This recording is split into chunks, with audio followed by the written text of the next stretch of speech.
Hello everyone. तर कसे आहात सगळे? दीपास टेस्टी डिलाईटमध्ये तुम्हा सर्वांचं खूप खूप स्वागत आहे. तर आज आपण अगदी स्ट्रीट स्टाईल राजमा चावलची रेसिपी बघणार आहोत. तर राजमा चावल म्हटलं की आपल्याला असं वाटतं की आपल्याला ते बाहेरच खायला हवं, घरी इतकं सुंदर असं बनेल का किंवा काय.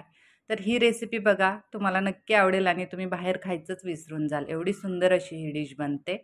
तर त्यासाठी मी हे पाव किलो राजमा आहे मोठ्या साईजचा. तर तो 6 तास मी भिजत ठेवला होता. नंतर तो मी एका कुकरमध्ये घेतला आहे. त्यामध्ये 5 ते 6 लवंग, एक दालचिनीचा तुकडा, 7 ते 8 मिरी, काळी मिरी आणि हे एक तमालपत्र घेतलेलं आहे. त्याचे 2 तुकडे केलेले आहेत. त्यानंतर घालूयात चवीनुसार मीठ. 1 चमचा तेल घातलेला आहे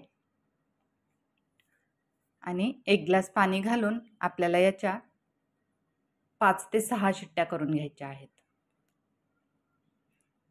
तर आता ते मी कुकर गॅसवर ठेवते आणि त्याच्या शिट्ट्या होतच आहेत तोपर्यंत आपण मसाल्याची तयारी करूयात. तर त्यासाठी मी हे 2 मोठ्या साईजचे कांदे मोठे चिरून घेतलेत, 2 टोमॅटो चिरून घेतलेत, थोडी कोथिंबीर आणि 4 हिरव्या मिरच्या. तर हे सगळं कच्चंच घेतलेलं आहे आणि असं जाडसर चिरलेलं आहे. तर ते आपल्याला मिक्सरला अगदी बारीक असं त्याची पेस्ट करून घ्यायची आहे.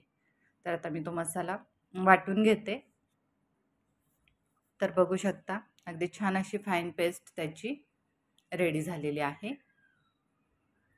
तर आता त्यानंतर आपण जिरा राईसची तयारी करूयात. तर राजमा शिजतोच आहे तर तोपर्यंत आपण राईस बनवून घेऊयात. तर त्यासाठी मी एका पातेलीमध्ये तेल गरम करत ठेवलं. त्यामध्ये जिरं, 2 तमालपत्र, 3-4 लवंगा, 3-4 मिरी आणि 1 दालचिनीचा तुकडा. तर हे छान तेलावर तडतडलं की नंतर आपण धुवून भिजत ठेवले होते हे बासमती तांदूळ आहेत लॉंगवाले. तर ते भिजवलेले तांदूळ घालणार आहोत. ते 1 मिनिटभर परतवून त्यामध्ये घालणार आहोत चवीनुसार मीठ आणि परत एकदा थोडेसे ते परतवून आपण त्यामध्ये घालणार आहोत पाणी. तर अगदी साधा सिंपल हे अशी जिरा राईसची प्रोसेस आहे. तर आता मी यामध्ये 2 ग्लास पाणी घालून घेत आहे आणि छान असा आपल्याला साईडनं वगैरे हा राईस लागलेला आहे पातेल्याला. तर तो आपण एक सलग व्यवस्थित ढवळून घेऊयात आणि आता तो राईस आपण शिजण्यासाठी ठेवणार आहोत. तर बघू शकता आता राईसला छान अशी उकळी पण आलेली आहे आणि त्यातलं थोडं पाणी असं आटत आलं की नंतर आपण त्यावर ठेवणार आहोत झाकण. तर बघू शकता पाणी बऱ्यापैकी आटत आलेलं आहे आणि आता झाकण ठेवून मीडियम गॅसवर आपण ते शिजवून घेणार आहोत. तर आता भात शिजतोच आहे तोपर्यंत बघितलं तर आपला राजमा छान असा अगदी मऊसूद असा शिजलेला आहे. तर मी चेक करून दाखवते तुम्हाला एक. तर बघू शकता अगदी मऊ असा आपला राजमा शिजलेला आहे. त्यानंतर आता आपण राजम्याची ग्रेव्ही बनवून घेऊयात. तर त्यासाठी मी पॅन गरम करत ठेवला. त्यामध्ये घातलेला आहे 1 चमचा तेल आणि हे 1 चमचा बटर आहे.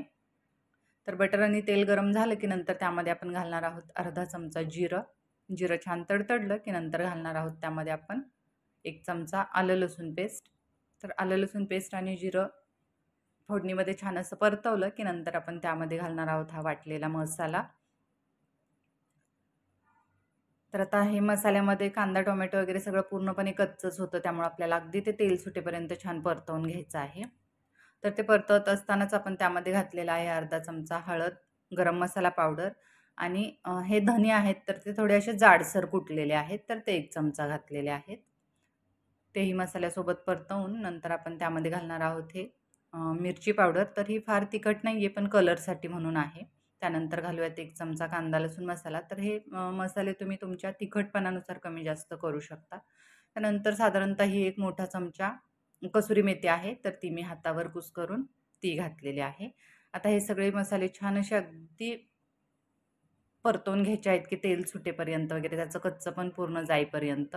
तर बघू शकता आता आपल्या मसाल्याचा कलरही चेंज झाला आहे, छान असे परतले गेलेत. त्यानंतर घालूयात हे आपले शिजलेला राजमा. तर शिजताना मी त्यामध्ये पाणी अगदी थोडंसं घातलेलं होतं म्हणजे 1 ग्लास फक्त. तर त्यामुळे नंतर आपल्याला ग्रेव्हीसाठी म्हणून पाणी घालायचं आहे. तर आता ग्रेव्ही तुम्हाला कितपत पातळसर घट्टसर हवे त्या प्रमाणात तुम्ही पाणी घालू शकता किंवा तुम्हाला अगदी एकदम घट्ट सुकी अशी ग्रेव्ही ठेवायची असेल तर नाही वरून पाणी घातलं तरी चालेल. तर ते उकळत असताना त्यावर मी घातलेली आहे भरपूर अशी कोथिंबीर आणि आता परत एक साधारणतः 2 ते 3 मिनिटं छान अशी ग्रेव्ही उकळवली की आपली भाजी रेडी झालेली आहे. तर आता आपण करूयात सर्व्ह. तर मी प्लेटमध्ये हा राईस आपला काढून घेतलेला आहे. बघू शकता तुम्ही अगदी मोकळा सुटसुटीत असा जीरा राईस पण आपला रेडी झालेला आहे. त्यानंतर घेऊयात हा राजमा. तर दिल्ली साईडला वगैरे हे खूप फेमस अशी डिश आहे आणि सर्वांना ही डिश खायची म्हटलं की सगळ्यांना बाहेरचंच आठवतं खाणं. तर आता त्याची काही एक गरज नाही. एवढी साधी सिंपल अशी ही रेसिपी आहे आणि शेवटी घरी केलेलं एकदम हेल्दी वगैरे असतं. तर एकदा नक्की ट्राय करा. तर बघू शकता अगदी खूप छान असे आपले राजमा चावल रेडी झालेले आहेत. तर ही राजमा चावलची रेसिपी तुम्हाला कशी वाटली ते मला नक्की सांगा. तसेच आपल्या चॅनलला कनेक्टेड राहा. आपल्या चॅनलवरच्या रेसिपीज जर तुम्हाला आवडत असतील तर लाईक, शेअर आणि सबस्क्राईब नक्की करा. चला तर असंच भेटू परत. Thank you.